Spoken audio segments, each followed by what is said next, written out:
Because in '87, that was the first time I met him. I knew someone who knew someone of his circle, in Prince's circle, and Prince was known for doing these hit and run tours, or these hit and run shows. It's like you wouldn't know where he would be until like that day, and if you were in the know, you knew where to go. So I knew someone, and he got me into one of his shows in New York, in a club, and it, I I was a total fanboy. I was speechless. I didn't know what to say.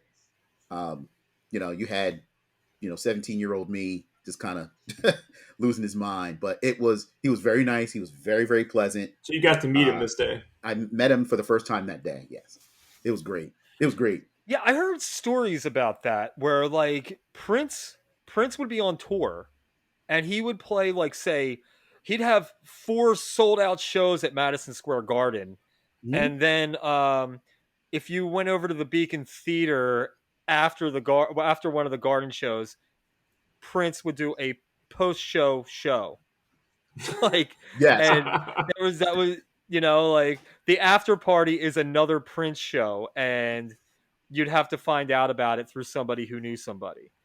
Yeah. There was a lot of those. Like you would see him, like you said, you would see him at the Garden, or you would see him in an arena, and then 2 hours later, after the show ended, he would show up at a club and play a whole nother concert. Madness. Wow. Yeah, it was. Yeah, it was. It's Yeah, like and you know what, and that's one of those things too, though, because it's like Springsteen's famous for doing that, and it's one of these things where rumors start like it would be like somebody at work would be like, "Yo, Springsteen's playing at Joe Pop's tonight in Ship Bottom," and you're like, so you go to Joe Pop's, and there'd be like 400 people there to see some crappy Jersey Shore cover band waiting for Springsteen. I've been there. I've been with my mom to see like I don't know whatever the hell their name is, Jersey Shore cover band, and they're like, "Oh, big turnout tonight." Yeah, because the guy in the what have yous spread a rumor that Springsteen was going to show up tonight, and I bet you a lot of that happened with Prince. I bet you that Oh was like yeah, a common thing. yeah, yeah. A lot of it turned out to be false, but like I said, if you were in the know, you knew where to go. Yeah, yeah, And and you'd that's have awesome. I you love that kind of stuff. maybe a day notice, if that, or a few hours. So did you get to talk to him for a little while, Wes? Like, what did you ask him? What did you guys talk about, or was it more just, "Hey, how's it going? Thank you for the show"? Because it just depends. Like, I've met famous people a bunch of times, but most of the time it's like, thank you for your music. It's awesome. I really appreciate everything you've done, and then that's it. No, that Wes time I actually was made as the total. mistake of challenging him to a game of one-on-one, and I could contain myself. I could. Game. Blouses. Yeah, man, it was good stuff. No, I was the starstruck little snot nosed teenager that really couldn't say anything that time. I So met did, him later on a couple times after that I actually spoke. Well, I was just telling them, another time like later on during like his Diamonds and Pearls run uh, at Tower Records in New York. The girls, he had 2 girl dancers, Diamond and Pearl. They were doing like meet and greets, and a few of his band members were there. And afterwards, if you hung around long enough, whoever hung around, they kind of said, "Hey, we're going to the Limelight," which was a club in New York. If you guys want to come, you're more than welcome. We can go hang out and party and stuff like that. And then, sure enough, we go, and he was there, like chilling. He didn't play. He was just kind of there, just hanging and observing. And but I spoke to him then a little bit. Very, very nice, very, very pleasant. You know, but he still kind of stood off. He wasn't like right next to you, like, "Hey, this is what's up." But it was nice. It was nice just being around him. I was good. That was good enough for me, man. oh, I'm sure. All right. So the next thing we were going to discuss, this is going off, not off the soundtrack that we made for you guys from Spotify, but this is a bootleg album. Which Frank, believe you brought this up when we were discussing this earlier. The Black Album. Don't remember. I don't Black think I Album did. bootleg. Okay, yeah. So Oh, that was Wes. West I End. think Wes Yeah, bought the that up. problem, yeah. Oh, I'm sorry. So I mean, I know about it, but I think Wes bought that yeah, up. it was like right after the Sign of the Times.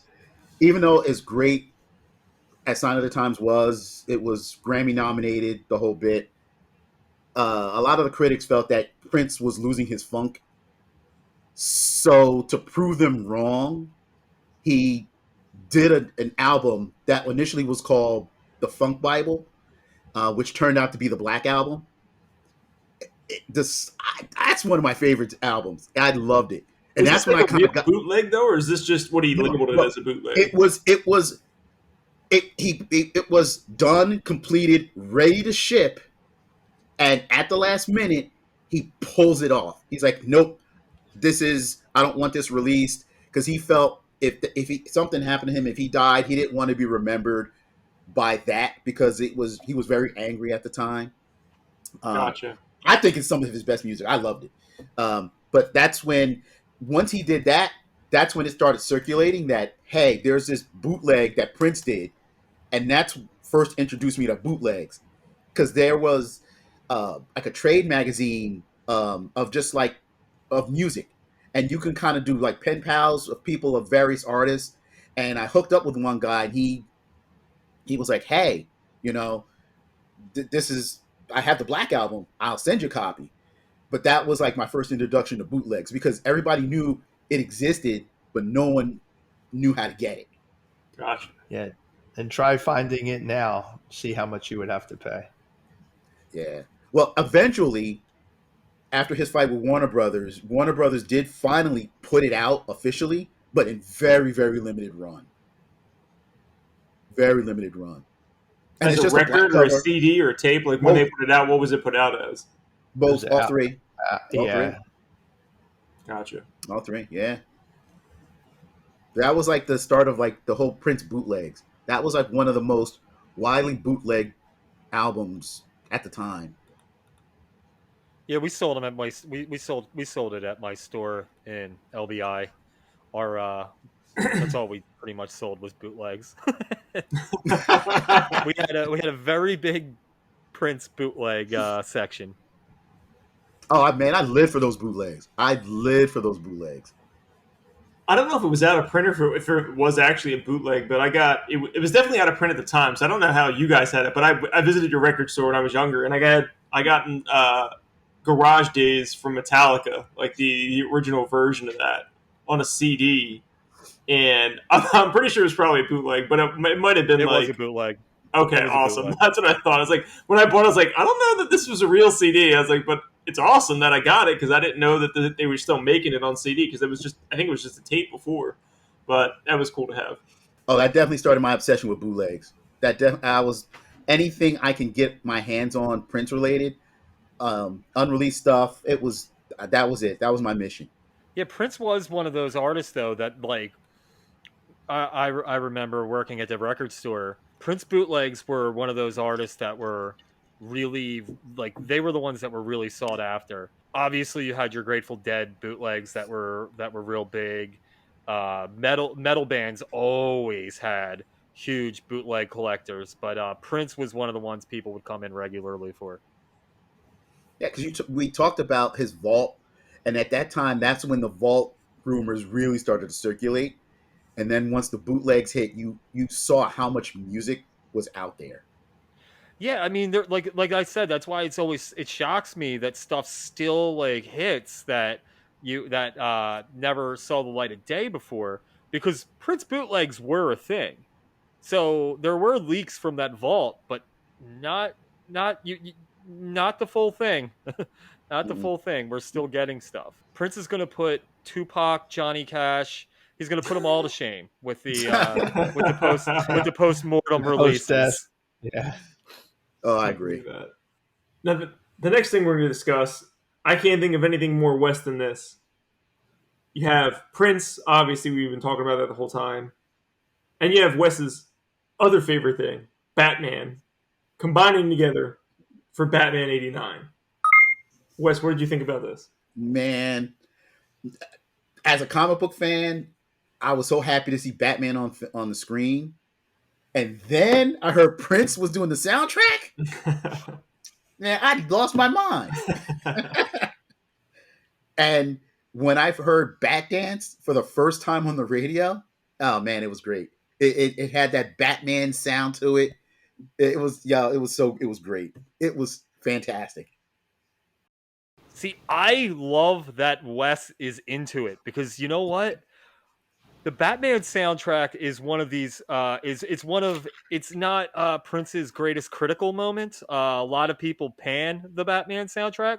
I personally think it's awesome. I personally like it. I think it fits the vibe of the movie perfectly, and it's just cool. Like I mean the Joker, doing his little strut around that museum. It's perfect. It's perfect. And but yeah, a lot of people knock it. I thought it was kind of Yeah. awesome. I never thought Prince would do a soundtrack. So it's like I got Batman. I kept my fingers crossed that Prince would do a James Bond song, but he never did. Huh. All right. You know what? That would have been awesome. That would have been awesome.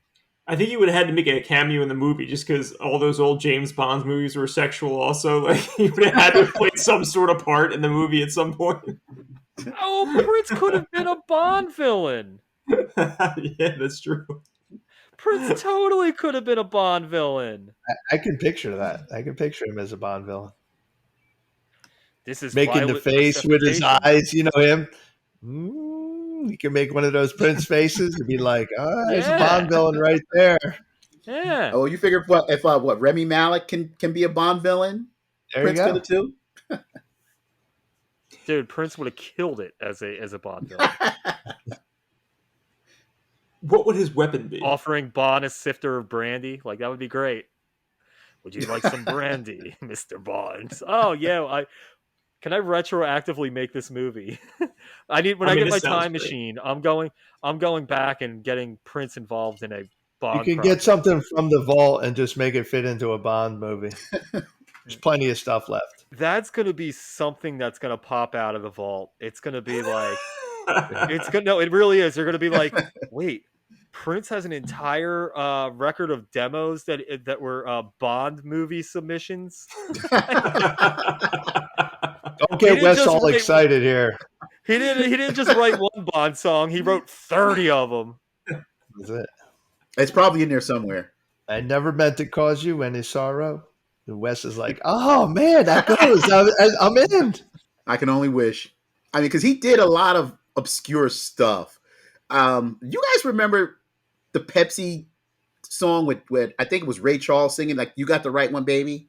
Yeah. Oh yeah, my of God. course. That was a pop culture phenomenon, and I always say that you can credit Pepsi for a whole generation of Ray Charles fans. Prince. I don't know if Prince wrote that. I have a version of Prince singing that song. It's crazy. That's awesome. I didn't know that. So I don't know if he wrote it for that purpose and Ray Charles sang it, or Prince just took it and made it his own. But yeah, I have a copy of that version of Prince singing that song. It's crazy. That's so random. So for the record, he didn't write it. I just looked that up. I just looked it up too. he didn't write it. I had to look it up, John. We're thinking on the same thing here. Peter Cofield, it says, wrote that. So maybe it's a pen name. Yeah, Peter Cofield, a.k.a. the artist formerly known as Prince. No, it's not. No, but Prince did his own version. I'm on the princevault.com. He did a version of Yeah.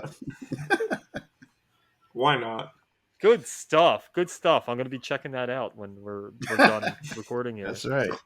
Now I'm trying to think of what other commercial jingles I want to hear Prince do. Maybe they're in the vault. Probably.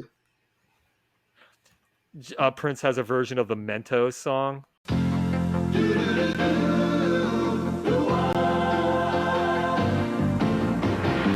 It doesn't matter what comes, fresh goes better in life. With Mentos fresh and full of life. Nothing gets to you, staying fresh, staying cool. With Mentos fresh and full of life. Fresh goes better, Mentos fresh goes better with Mentos. the Fresh Maker. I'm going to go out on a limb and say no on that one. No, but that would be awesome. That would be Yeah, it awesome. It really would. So if you guys have followed along with our soundtrack, next is going to be Diamonds and Pearls. The song Get Off we have listed before that. How do you guys feel about this track? I loved it. It was a track he released on his birthday to clubs, to select clubs only, to play this song. And what made Get Off famous was the MTV Music Awards, where he did his butt out jeans, his butt out pants. That's the song he was singing on stage.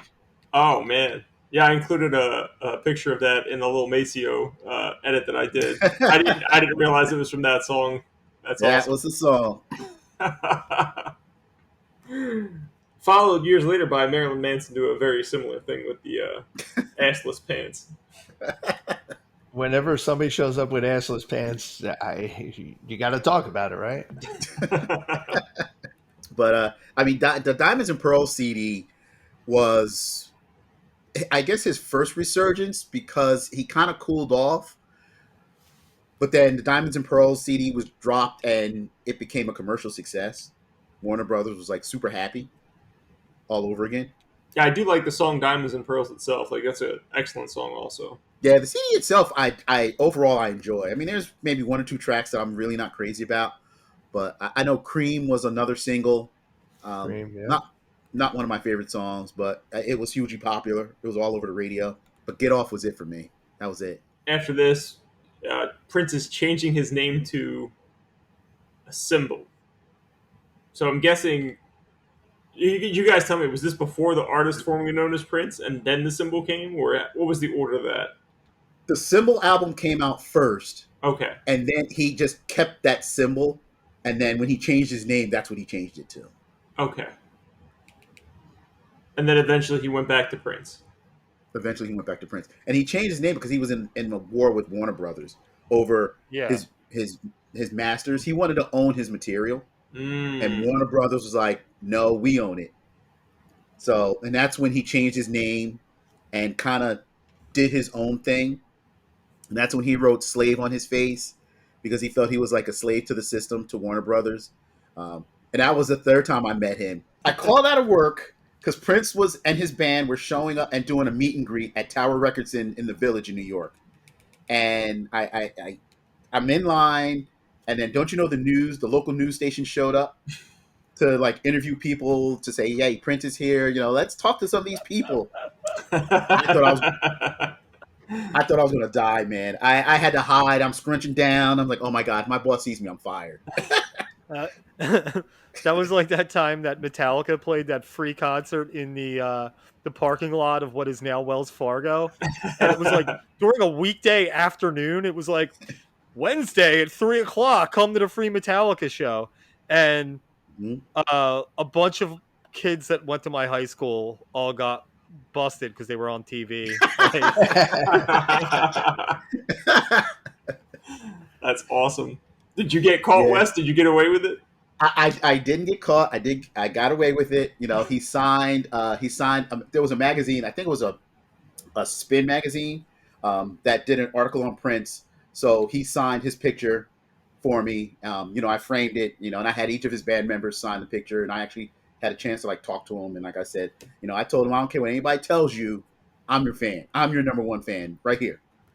Hell yeah. And he's like, "I just saw a movie called Misery, and I don't want to speak to you anymore." Nice. It would have been out around that time. It would have. Probably was right around that time. That was good times. Good times. But that's at that point he came out with his own his own record under his symbol called The Gold Experience, and that gave us The Most Beautiful Girl in the World, which was hugely popular. That's a great song. Hugely popular. He really did put out good stuff during this time, but Prince on the mainstream level was not where he was 10 years earlier. Definitely not. Which is what I always find fascinating, because to me the 90s were a time, like when I just think of like the other artists that were big during the 90s, there was a place for Prince to fit into, MTV's video rotation, but it just seemed like radio and MTV didn't have the time for Mm-mm. Prince they used to have, and it never made sense to me. Like, I could totally see Prince on the Lollapalooza tour. Like, that would totally, like, all those people would go crazy for Prince. They just didn't know it because Prince wasn't being promoted to this Mm-mm.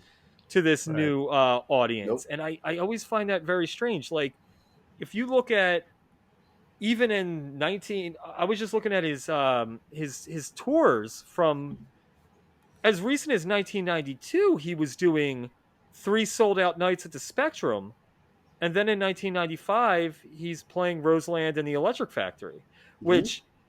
which you know what? Sign me up for that show to see Yeah, Prince that's at the Electric Factory and the Tower. Like, that is awesome. But yeah. You guys he don't didn't know the Electric Factory holds about approximately 5,000 people or so. So it's extremely small. 3,500. I'm sorry. 3,500. There you go. 3,500. Yeah. Yeah. Oh man, But I remember seeing I him at the mean, Electric Factory. Man, that was such a great show. That was such a great show. and I Like, almost have to think that I mean, that is probably a lot of Prince's doing, that he wasn't the